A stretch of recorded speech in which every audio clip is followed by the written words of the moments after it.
I am the gate. Whoever enters through me will be saved. He will come in and go out and will find pasture. The thief comes only to steal and kill and destroy. I have come that they may have life and have it to the full. I am the good shepherd. The good shepherd lays down his life for the sheep. The hired hand is not the shepherd who owns the sheep. So when he sees the wolf coming, he abandons the sheep and runs away. Then the wolf attacks the flock and scatters it. The man runs away because he's a hired hand and cares nothing for the sheep. I am the good shepherd. I know my sheep, and my sheep know me, just as the Father knows me, and I know the Father.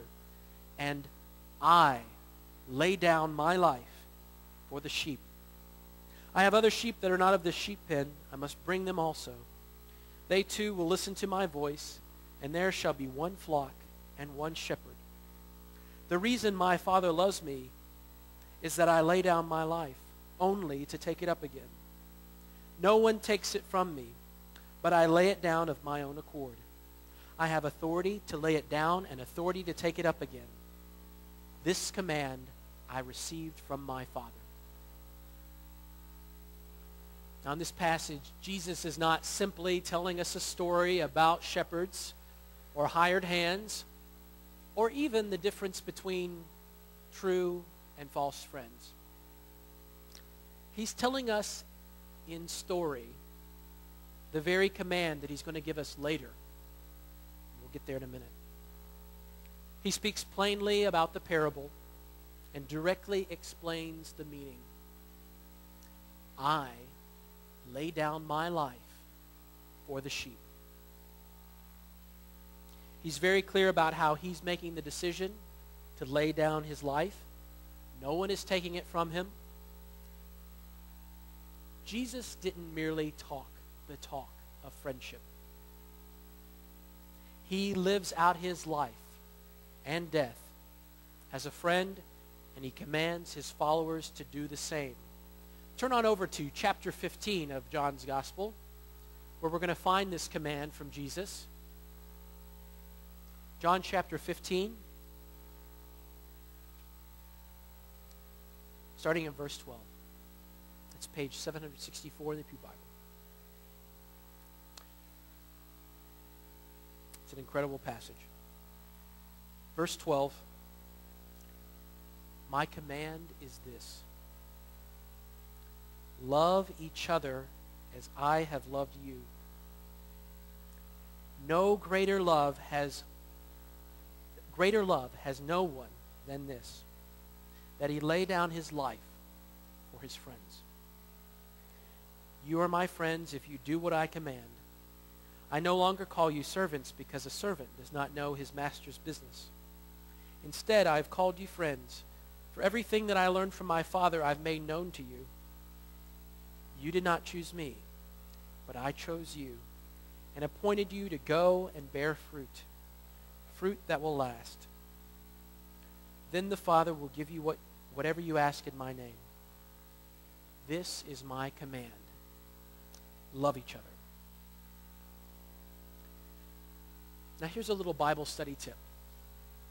Anytime something is repeated by a writer or a speaker, they really want you to get what they're saying. You may not have heard them the first time, so they're going to say it again. Paul is notorious for this in the New Testament throughout all his letters and writings. John also does it in his gospel. And the prophets were always repeating themselves over and over again because we are thick.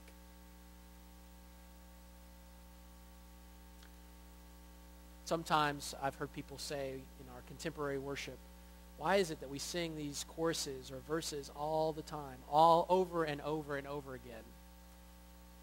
We're thick. Sometimes it takes some repeating to get it. Jesus doesn't repeat himself very often, and especially in such a direct way. So from this passage, we can see clearly that God's command for us is to love each other. And this is a radical command. Not because Jesus is telling us to lay down our lives.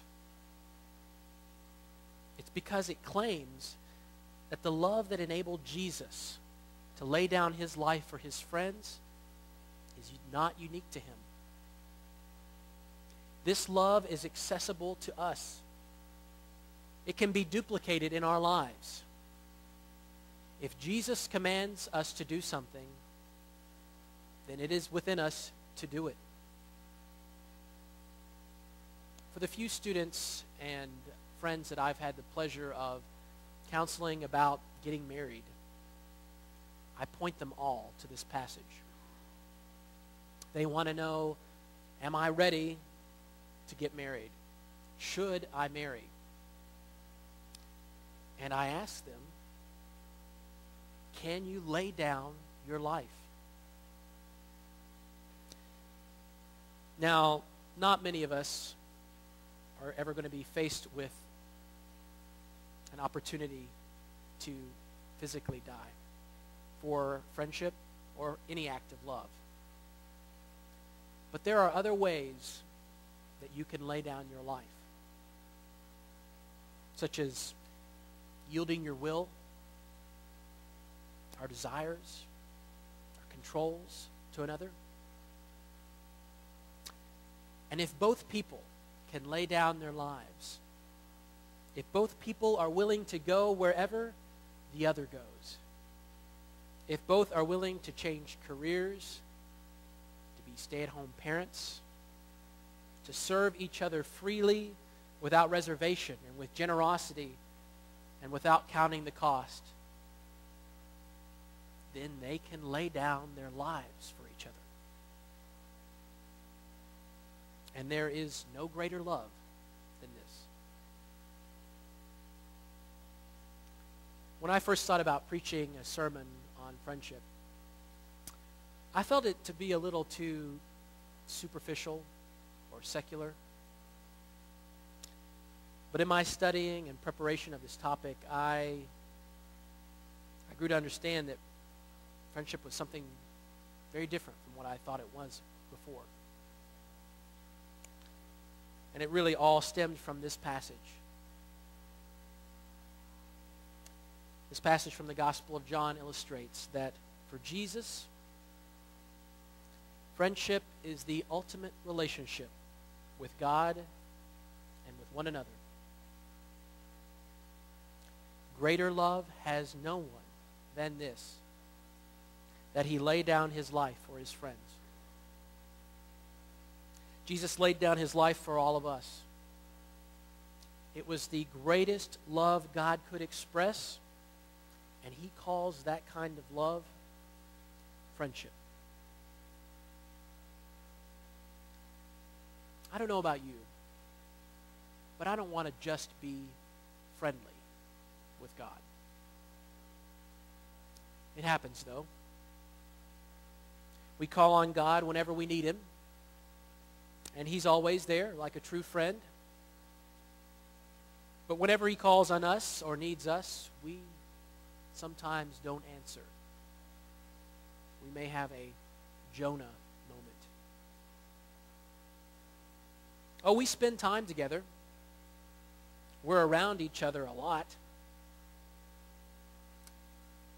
But when was the last time that we really talked? Heart to heart. We call him all the time and complain about our day and ask him for advice. And he listens patiently and sometimes tells us what we should do.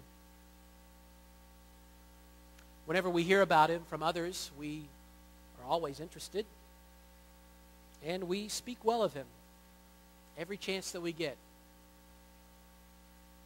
or at least once a week on Sunday.